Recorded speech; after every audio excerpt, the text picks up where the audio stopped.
बिस्मिल्लाहिर्रहमानिर्रहीम इय्याका नअबुदु व इय्याका नस्तईन।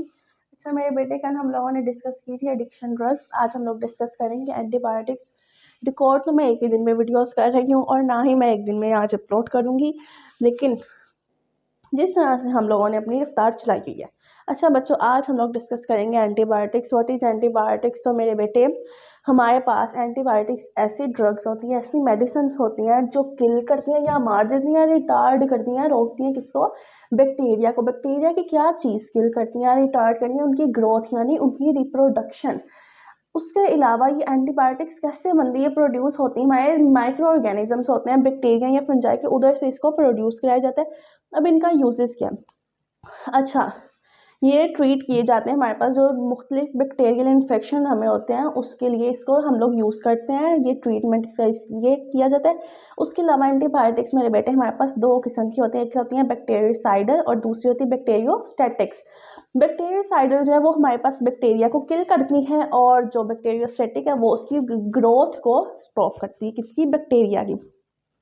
कुछ एंटीबायोटिक्स हम लोगों को 10th क्लास में उन्होंने दिया। आप लोग आगे 12th में जाओगे, 11th में जाओगे, आप लोगों को इस चीज़ को बढ़ा दीजिएगा, लेकिन अभी मखसूस है। सबसे पहले आप लोग डिस्कस करोगे सेफालोस्पोरेंस। अच्छा मेरे बेटे, सेफालोस्पोरेंस क्या है? ये सिंथेसिस करेगी, बनाएगी बैक्टीरियल सेल वॉल। और ये क्या है? ये है बैक्टीरियोसाइडल है, जो मतलब ये किल करेगी बैक्टीरिया को। अब हम लोग ये भी तो डिस्कस करेंगे ना कि कौन सी बैक्टीरियोसाइडल और कौन सी बैक्टीरियोस्टैटिक है। तो ये कौन सी है? बैक्टीरियोसाइडल।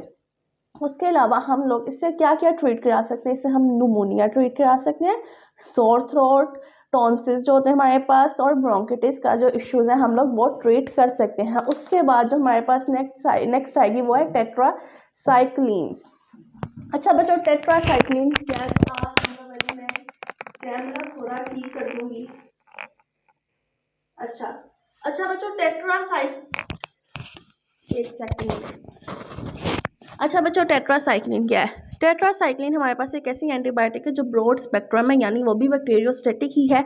और ये इनहिबिट क्या करती है? बैक्टीरियल प्रोटीन सिंथेसिस इसको इनहिबिट करती है, रोकती है। इनहिबिट का वर्ड जहाँ भी आएगा आप लोगों ने समझ जाना क्या मतलब है उसका, रोकना। इसका ट्रीटमेंट क्या है? इससे हम लोग अपने मुख्तलिफ इन्फेक्शन ख़त्म करा सकते हैं, यानी रेस्पिरेटरी ट्रैक्ट, उसके अलावा यूरिनरी ट्रैक्ट और इंटेस्टाइन के जो इश्यूज़ हैं वो।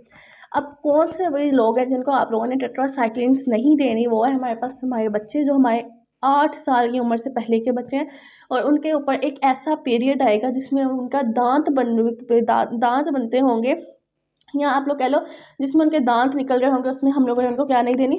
टेट्रासाइक्लिन्स। उसके बाद है सल्फा ड्रग्स, सल्फोनामाइड्स। बच्चों ये हमारे पास आती हैं सिंथेटिक करती हैं एंटीबायोटिक्स सल्फोनामाइड्स ग्रुप से। ये हमारे पास आई है और ये बैक्टीरियोस्टैटिक है। यही मैं आप लोगों को बताने लगी थी। हम लोग अभी तक कौन सी पढ़ रहे थे? बैक्टीरियोसाइड्स, जो लास्ट वाली वो भी बैक्टीरियोस्टैटिक है, और ये भी कौन सी है? बैक्टीरियोस्टैटिक। उसके अलावा ये क्या इनहिबिट करती है? फोलिक एसिड, यानी बैक्टीरिया की सिंथेसिस, बैक्टीरिया का बना, और इसे क्या ट्रीट किया जाता है? निमोनिया और यूरिनरी ट्रैक्ट इन्फेक्शन। अच्छा बच्चों, ये हमारे पास 3 ही थे। उसके बाद ये तो बहुत नॉर्मल और सिंपल से थे। वैसे आपके पास एंटीबायोटिक लॉन्ग क्वेश्चन में आते हैं। ये आप लोगों के पास एक बड़ा सा उन्होंने टॉपिक करके बताया, जिसको मैं जितना शॉर्ट कर सकती थी मैंने आपको उतना बना के आप लोगों को समझाऊंगी। अच्छा बच्चों, एंटीबायोटिक रेजिस्टेंस यानी एंटीबायोटिक की रुकावटें, ये हम लोग यहाँ डिस्कस कर रहे हैं। एंटीबायोटिक बहुत इंपॉर्टेंट है एज ए मेडिसन।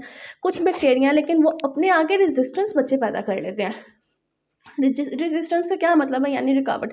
देखो अब आपको मैं इसकी बिल्कुल सिंपल सी एग्जांपल देती हूँ। अगर आपके कमरे में छिपकलियाँ आ जाती हैं दरवाजे के नीचे से, तो आप दरवाजे के नीचे कोई चीज़ लगा दोगे, यानी आप उसकी रुकावट पैदा कर दोगे, वो नहीं आ सकेंगी।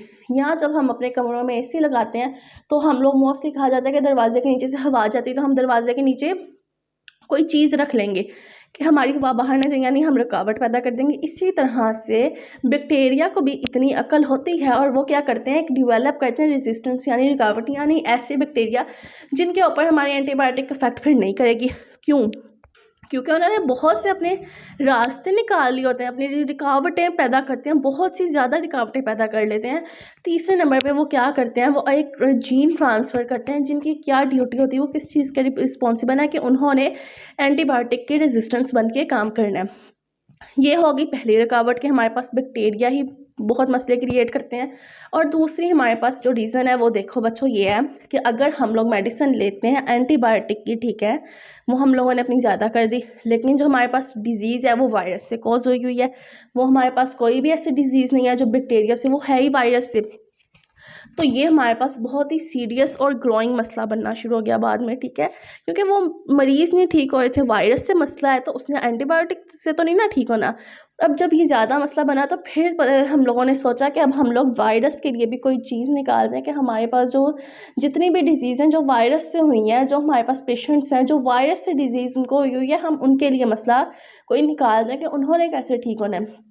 तो फिर हम लोगों ने उस पर कहा कि जिसके लिए आप लोग नेक्स्ट पढ़ोगे वैक्सीन्स, तो वैक्सीन्स में आपको नेक्स्ट बताया जाएगा। उसके अलावा यहाँ पे देखो तो यहाँ पे आपकी बुक पे लिखा हुआ है कि जो इन्फेक्शन डिजीज़ हैं वो ज़्यादा डिफ़िकल्ट होता है ट्रीट करना, ठीक है, जबकि दूसरी के लिए आप मेडिसिन ले लोगे, लेकिन आप लोगों को जो इन्फेक्शन डिजीज़ है वो ट्रीट करना बहुत मुश्किल होता है। जैसे आप लोगों के पास कोविड आया, कोविड को ट्रीट करना थोड़ा मुश्किल था, या डेंगू आया, या इस तरह की और बीमारियाँ जिनको ट्रीट करना मुश्किल होता है। अब हम लोग नेक्स्ट पढ़ेंगे अपनी वैक्सीन्स। आज का हमारा इतना छोटा सा ही लेक्चर था कि आप लोगों का लॉन्ग क्वेश्चन है, आप लोगों ने इसको अच्छे तरीके से तैयार करना है।